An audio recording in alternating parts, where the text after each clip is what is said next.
This is Triple Play Fantasy Basketball. The King has finally broken the record.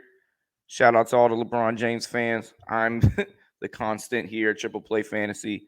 I can't do it without the rest of my team. So shout out to everybody docking with me to this week. We're gonna carry on. This week 18 is a little different because you throw in the All-Star game and it becomes 2 weeks. There's like 9 days. So with that, um, 5 teams are playing 23. Most of the league is playing 4, and teams like the Pistons and the Grizzlies get a lot of rest in this time period. And I think the Grizzlies could use it the way that they've been playing as of late. But Pistons and Grizzlies players, probably not the guys that you want to pick up for week 18. Um, but back to back on Monday and Tuesday this week, take a look at players from the Warriors, the Magic, the Blazers, the Wizards. Players like Denny Advia come to mind.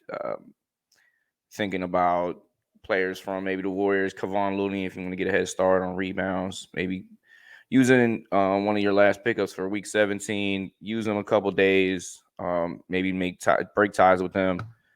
Pickup candidates, though, we did have trade deadline as well, and with that, new opportunities have arisen. Some players are out, some players are in.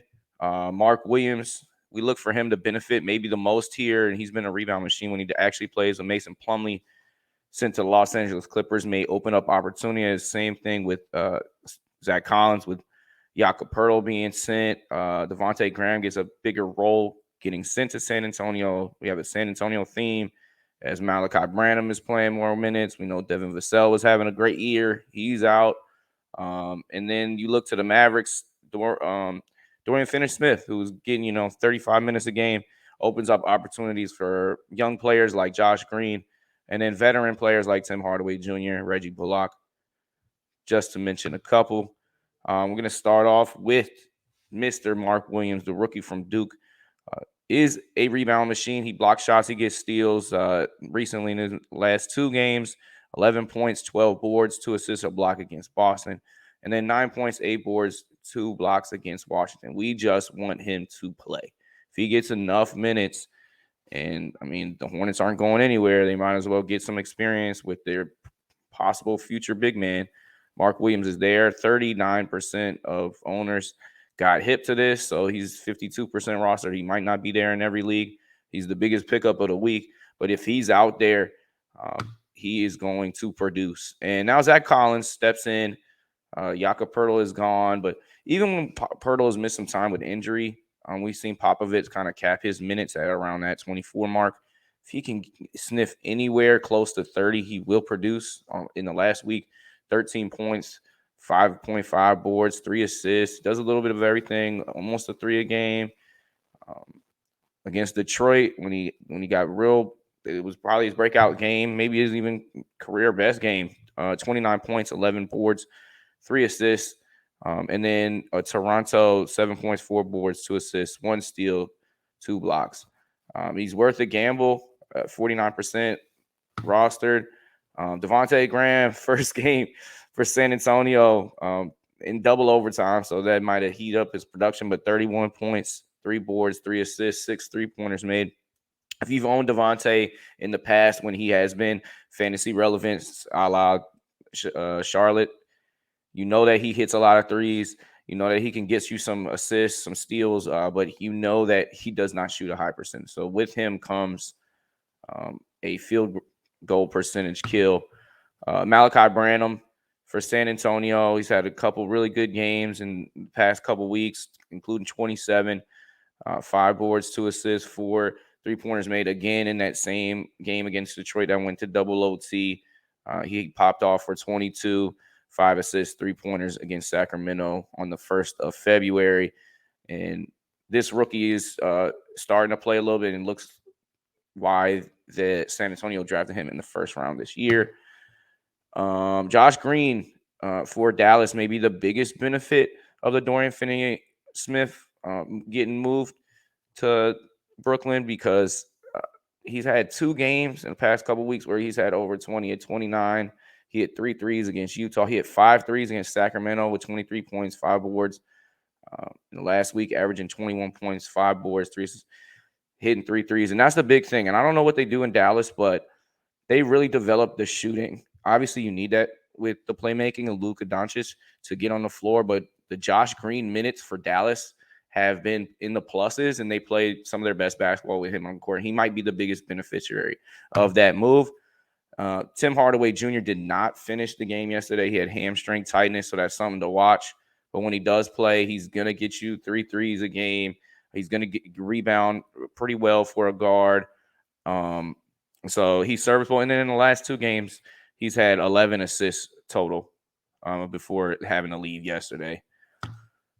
Something to watch. And then Reggie Bullock, he's getting heavy minutes. In the last 6 games, he's had 34 minutes per game. So Jason Kidd is definitely going to send him out there, and he's liable to light you up as well. Last month, he's averaging 3.1 3-pointers, a steal. These are pretty good numbers, hitting 50%. So he's definitely not going to shoot you out, and he's a safe candidate for sure. Caleb Martin, another safe candidate on the season, 10 points, 5 boards. So if you're in deeper leagues, he's a good guy to keep rolling with. Pickup candidates, question mark.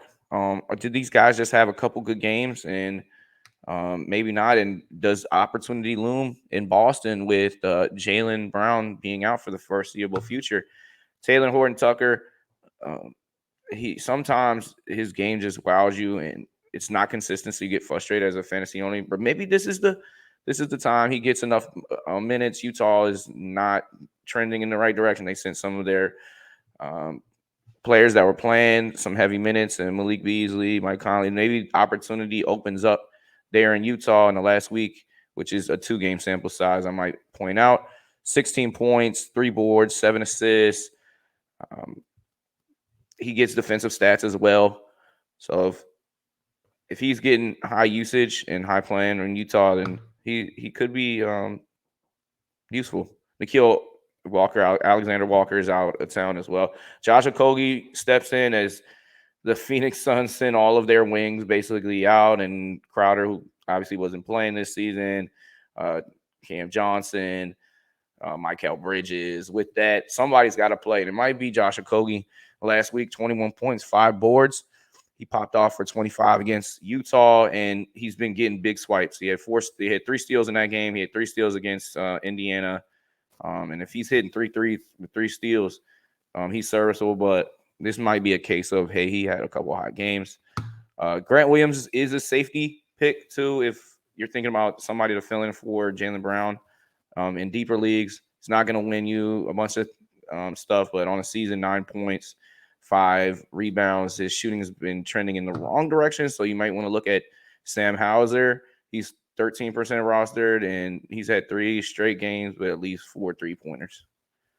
And that's the rundown on all our players without Doc talking about how bad Jeremy Socon is. We had a little bit more time to just break down the players in a quick fashion. We might hit you with a week 18.5 because this week definitely because it goes 2 weeks long, or maybe we talk some about All-Star because there's nothing like All-Star weekend with the NBA. It's one of the best All-Star games that we see in all of sports, and I firmly believe that.